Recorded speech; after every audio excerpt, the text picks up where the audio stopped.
Hey guys, how are you? Welcome back again my YouTube channel. Now today we are going to start the next topic of the chapter human reproduction. The topic is the fertilization in human. आज के इस video में हम लोग human beings में fertilisation का process कैसे complete होता है उसको समझेंगे। ये प्रोसेस दिखने में जितना इजी होता है उतने ही इसमें जो होते हैं बहुत सारे कॉम्प्लिकेशंस भी होते हैं एंड वेरियस फिजियोलॉजिकल जो होते हैं इनमें चेंजेस भी आते हैं और बहुत सारे स्टेप्स में प्रोसेस जो होता है वो कंप्लीट होता है। तो फर्टिलाइजेशन है क्या? द फर्टिलाइजेशन क्या है? The fusion of male gamete with female gamete is known as fertilization. The male gamete is the sperm and the female gamete is the ovum or egg. जब इनमें fusion होगा then to form zygote, this process is known as the fertilization. अब देखिए fertilisation की definition क्या है? The fertilization is the penetration of a mature ovum by spermatozoa or sperm and fusion of male and female pronuclei. In human beings, the fertilization takes place in the ampullary isthmus junction of fallopian tube. Human beings में fertilisation की site जो है, site of fertilisation का है fallopian tube, और fallopian tube में भी कौन सा प्लेस? Ampulla isthmus junction. वहाँ पर जब एग प्रेजेंट होगा और स्पर्म पहुँचेगा तो there is fertilisation occur. The various steps are involved in the process of the fertilization. That is, the first is the approach of sperm to ovum. सबसे पहले sperm जो होगा वो ovum तक पहुँचेगा. The second is the entry of sperm inside the ovum. Sperm जो होगा वो ovum के अंदर एंटर करेगा. Then उसके बाद में cortical reaction होगी. Cortical reaction में क्या होगा कि sperm जो होगा वो जब ovum तक पहुँच जाएगा तो ovum जो कि अदर sperm जो होगी उसको अंदर आने नहीं देगी. दैट इज़ एक लेयर बन जाएगी उसके बाहर, ब्लॉकेज बन जाएगा जिसके कारण अदर स्पर्म जो होंगे वो अंदर एंटर नहीं कर पाएंगे.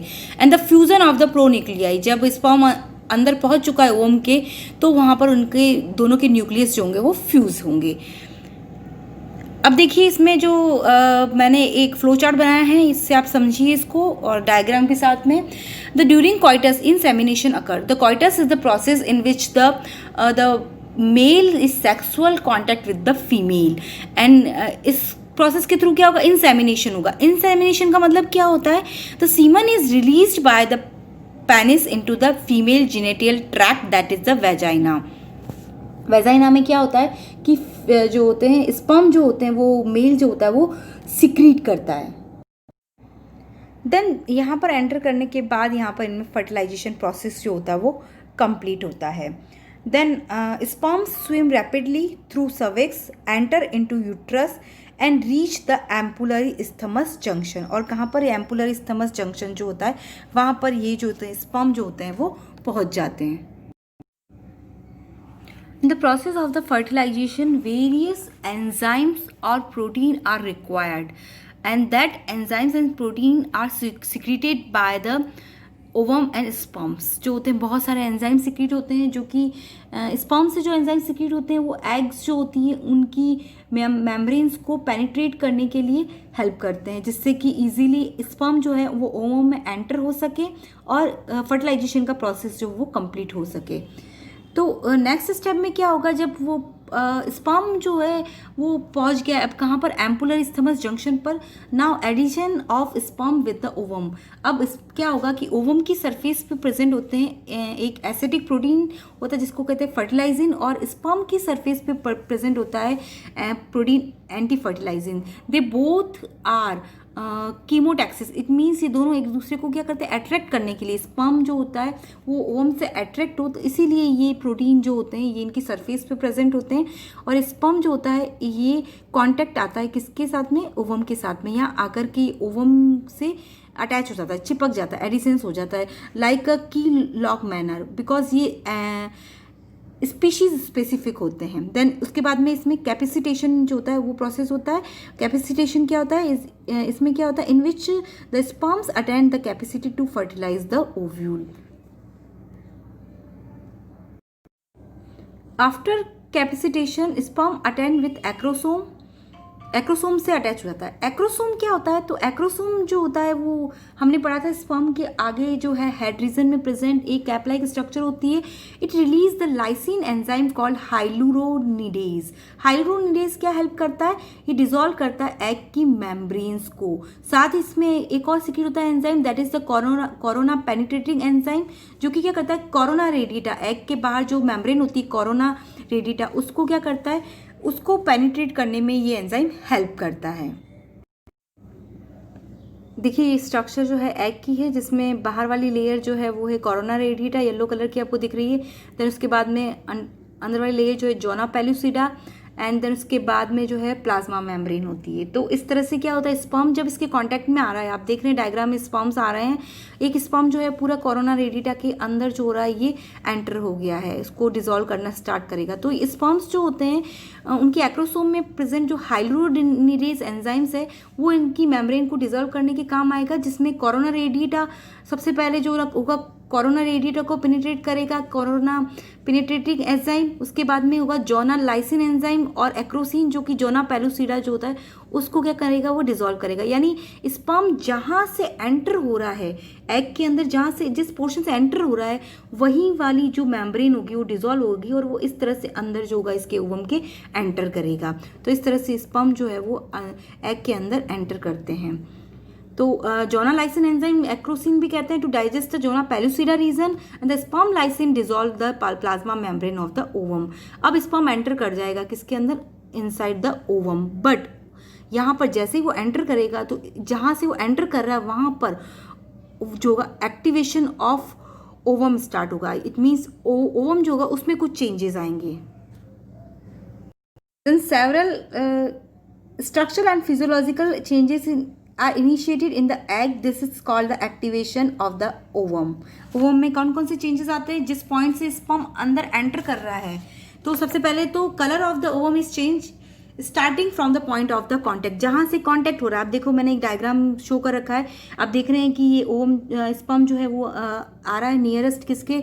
ओवम के। तो जहाँ से जिस पॉइंट से एंटर यहाँ पर आते हैं ये आ गया, यहाँ सेकंड स्टेप में ये इसके मेम्ब्रेन से अटैच हो गया, तो हाइलुरोनिडेज जो एंजाइम जो होगा वो यहाँ पे हेल्प करेगा। देन उसके बाद में स्पर्म जो होगा वो इसकी कोरोना रेडिएटा को और मेम्ब्रेन को रैप्चर करके जिस पॉइंट से अंदर एंटर हो रहा है वहाँ से जो ओवम होगा उसका कलर चेंज हो जाएगा। देन उसके बाद में नेक्स्ट स्टेप में ये अंदर जा चुका है और ये जो प्लाज्मा मेम्ब्रेन तक पहुँच चुका है। तो इस तरह से स्पर्म जो होगा वो ओवम के अंदर धीरे धीरे करके एंटर होता है। तो जहाँ से एंटर होगा वहाँ पर क्या होगा कि colour of the ovum is changed starting from the point of the contact. Contact के जहाँ पर ओवम से कॉन्टैक्ट होगा वहाँ पर इसका कलर चेंज हो जाएगा। Cytoplasm of the ovum forms a rounded cone like process is called fertilisation cone. जहाँ पर ये साइटोप्लाज्म इसका कांटेक्ट में आएगा वहाँ पर फर्टिलाइजेशन कोन बनेगा। The site of contact of the plasma membrane ovum और स्पर्म, इन दोनों की स्पर्म की ओवम की प्लाज्मा मेम्ब्रेन और स्पर्म की जो होगी हेड वाला रीजन जहाँ कांटेक्ट में आएगा वहाँ पर फर्टिलाइजेशन कोन बनेगा और वहीं से स्पर्म जो होगा वो अंदर की तरफ जो होगा खींच लिया जाएगा। ओवम के अंदर जो होगा फर्टिलाइजेशन कोन के थ्रू ही स्लोली वो क्या जाएगा अंदर एंटर करेगा। बट स्पर्म का जो टेल वाला रीजन है दैट इज आउटसाइड रहेगा, वो बाहर की तरफ ही रहेगा, वो अंदर एंटर नहीं होगा। आप डायग्राम में देख रहे हैं, मैंने फर्स्ट सेकंड थर्ड करके एरो करके बता रखा है आपको किस तरह से हो रहा है। जब ये अंदर एंटर करेगा तो यहाँ पर एक रिएक्शन होगी that is the cortical reaction. Cortical reaction में क्या होगा? कॉर्टिकल ग्रेन्यूल्स, देखो आप डायग्राम में ये कॉर्टिकल ग्रेन्यूल्स जो हैं वो प्रेजेंट है प्लाज्मा मेम्ब्रेन के जस्ट नीचे है। तो ये क्या करेंगे? They are situated below the plasma membrane of ovum and form the fertilising membrane. ये क्या करेंगे? एक मेम्ब्रेन बना देंगे जिस मेम्ब्रेन को हम कहेंगे फर्टिलाइजिंग मेम्ब्रेन। तो फर्टिलाइजेशन मेम्ब्रेन जो होगी ये क्या करेगी? That prevent the polyspermy. Polyspermy, poly means many, spermy मतलब स्पर्म, यानी एक स्पर्म जब एंटर हो जाएगा तो उसके बाद में दूसरा स्पर्म इस ओवम के अंदर एंटर ना हो तो इसको रोकेगी ये। तो वेरी वेरी इंपॉर्टेंट, ये बहुत ही इंपॉर्टेंट पॉइंट है, याद रखना है यहाँ पर कि फर्टिलाइजेशन जैसे स्पर्म अंदर एंटर करता है उसका हेड वाला रीजन माइटोकॉन्ड्रिया और प्रॉक्सिमल सेंट्रियोल, उसके बाद में क्या हो जाता है कि जो प्लाज्मा मेम्ब्रेन जो होती है वो फर्टिलाइजेशन मेम्ब्रेन में चेंज हो जाती है। इट मीन्स ब्लॉक हो जाती है, वो अदर स्पर्म को अंदर एंटर करने के लिए वो क्या करती है, प्रिवेंट करती है कि दूसरे स्पर्म जो है वो अंदर एंटर नहीं कर पाए।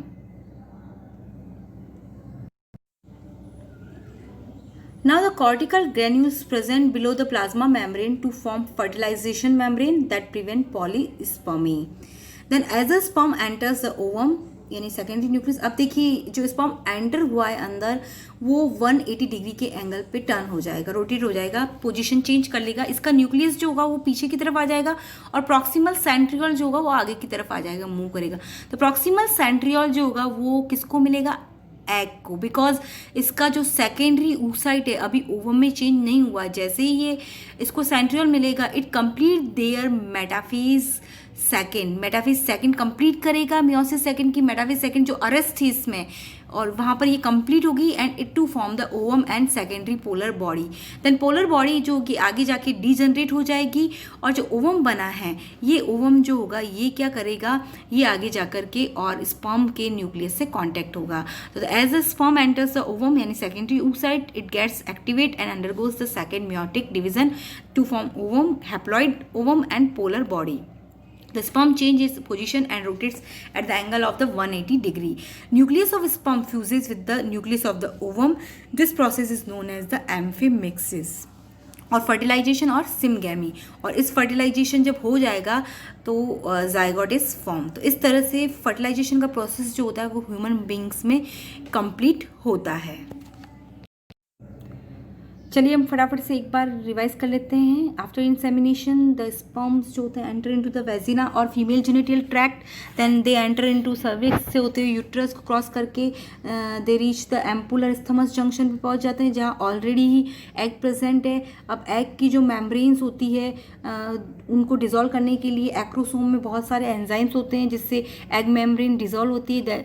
These enzymes are the hyaluronidase, corona lysin, penetrate enzyme, then zona lysin, acrosin enzyme, then sperm lysin, ये सारी की सारी मेम्ब्रेन्स को रैप्चर करने में हेल्प करती है जिससे स्पर्म जो होते हैं इन मेम्ब्रेन्स को क्रॉस करके और स्पर्म का हेड वाला रीजन जो होता है वो उसमें एंटर होता है। साथ ही प्रॉक्सिमल सेंट्रियोल भी एंटर होता है। प्रॉक्सिमल सेंट्रियोल जो होता है it help in the convert the secondary oocyte to ovum, because यहाँ पर इसका जो मेटाफेज सेकेंड है वो अरेस्ट था, वो यहाँ पर जाकर के ओवम कंप्लीट होता है और वो ओवम में कन्वर्ट हो जाता है। देन ओवम का न्यूक्लियस और स्पर्म का न्यूक्लियस जो होते हैं वो आपस में क्या होता है, बाइंड होते हैं, और बाइंड होने के बाद में उनमें क्या होता है, फर्टिलाइजेशन कंप्लीट होता है और फर्टिलाइजेशन के बाद में जाइगोट का फॉर्मेशन होता है। तो इस तरह से ह्यूमन बींग्स में फर्टिलाइजेशन प्रोसेस जो होता है वो कंप्लीट होता है।